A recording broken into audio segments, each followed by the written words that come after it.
एक बहुत ही संवेदनशील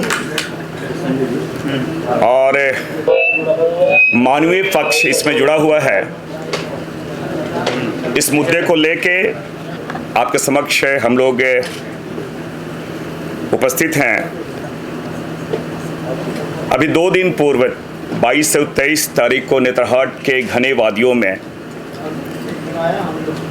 जान देंगे लेकिन जमीन नहीं देंगे, ये नारा लगातार 2 दिनों तक चला है।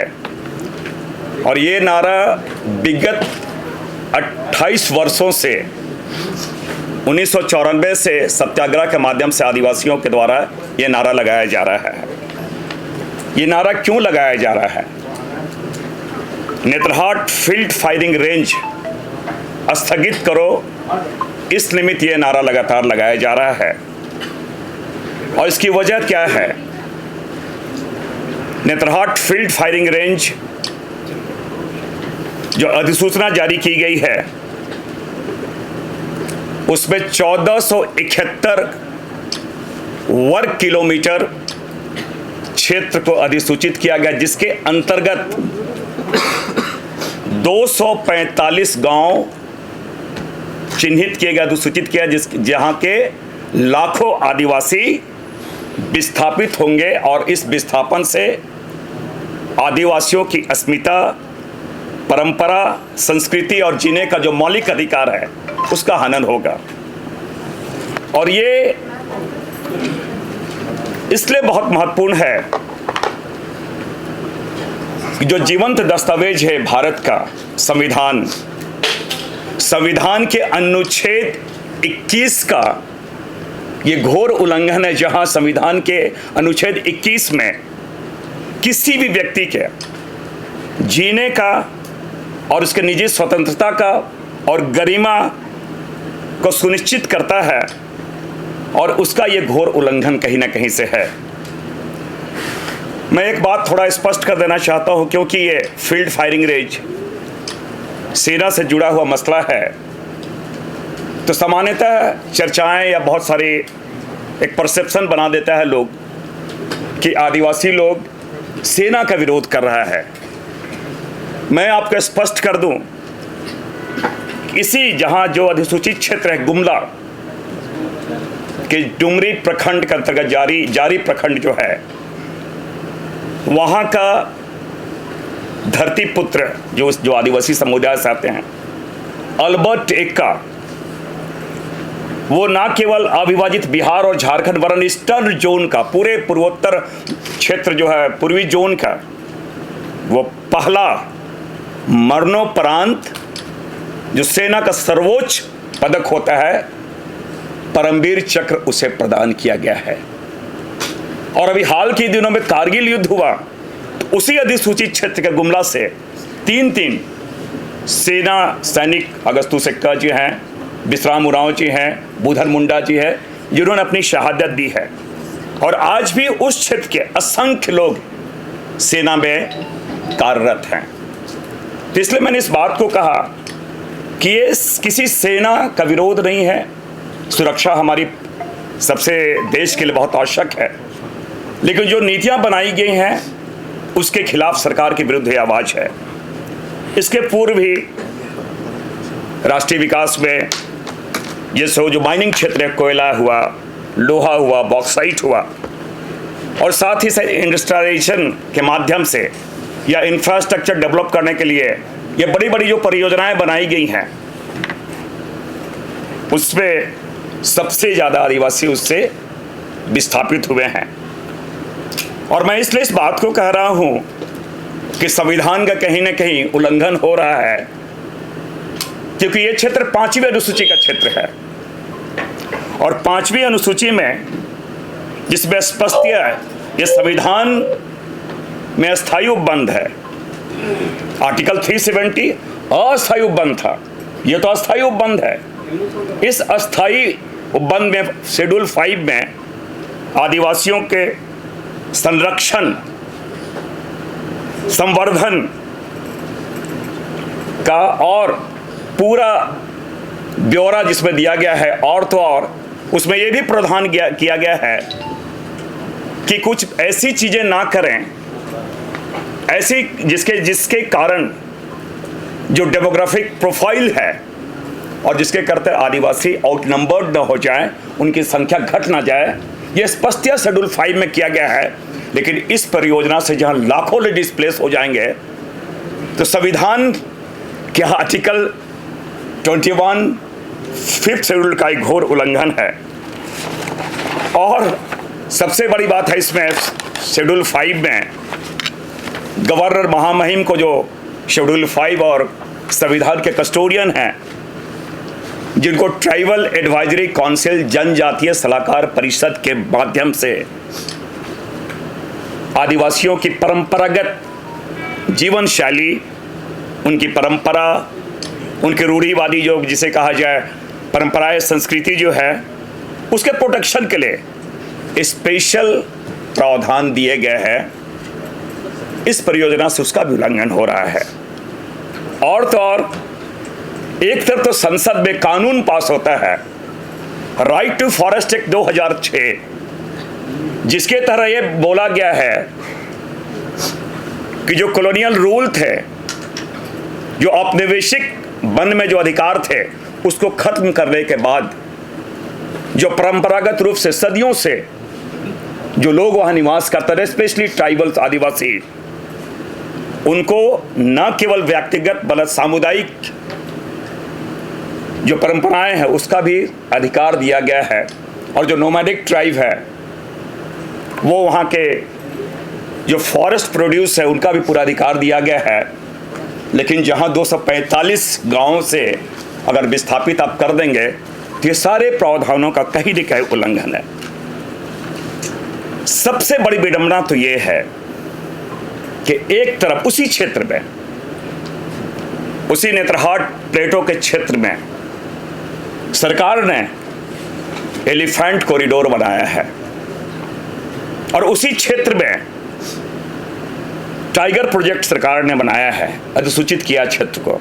और उसी नेत्रहाट के क्षेत्र में एक तरफ एलिफेंट कॉरिडोर के माध्यम से हाथियों का संरक्षण वहां किया जा रहा है, दूसरी तरफ टाइगर प्रोजेक्ट के माध्यम से बाघों का संरक्षण किया जा रहा है, तीसरी तरफ उल्फ सेंचुरी के माध्यम से भेड़ियों का संरक्षण किया जा रहा है। प्रश्न ये है कि आप इस 245 गांवों को जो विस्थापित किए जा रहे हैं, लाखों आदिवासियों के, उन आदिवासियों के जीवन की कीमत हाथी, बाघ और ये भेड़िए जो जंगली जानवर हैं, उससे भी कम है क्या? ये बहुत बड़ा यक्ष प्रश्न है आज।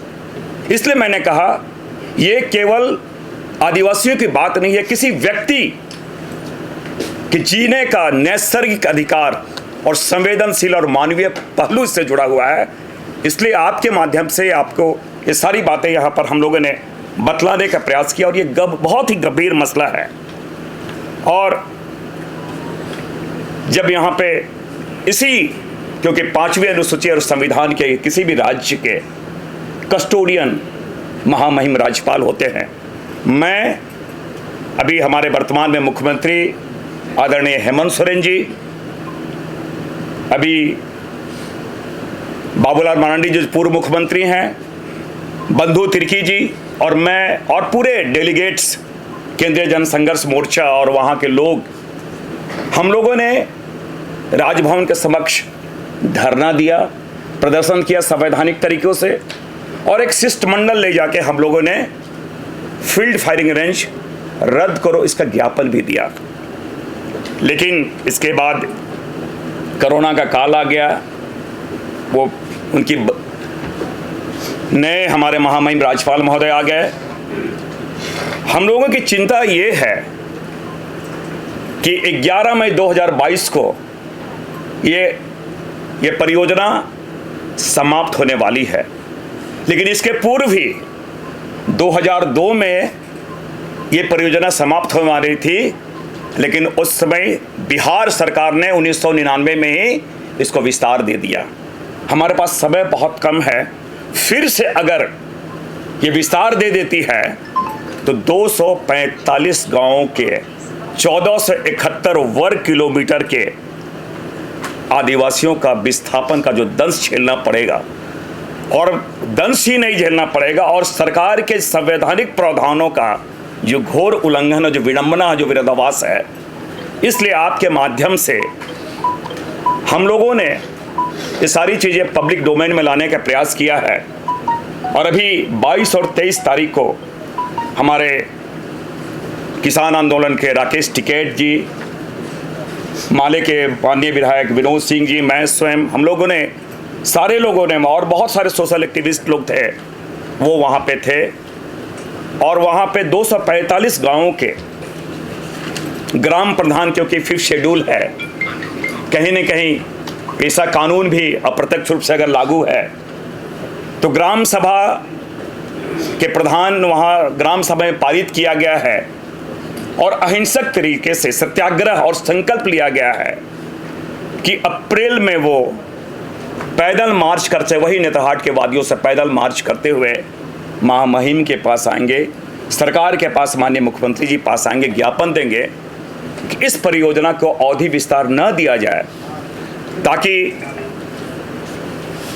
यहाँ के आदिवासियों का, और वो आदिवासी नहीं, और भी वहाँ के जो मूल निवासी हैं, जो वहाँ रह रहे हैं, उनके जीने का नैसर्गिक अधिकार की रक्षा हो सके और संवैधानिक प्रावधानों का उल्लंघन ना हो। यही हमारा प्रयास है। इसलिए इस निमित्त आपके समक्ष आज हम लोगों ने सारी बातों को विस्तार से रखा है। बहुत बहुत धन्यवाद।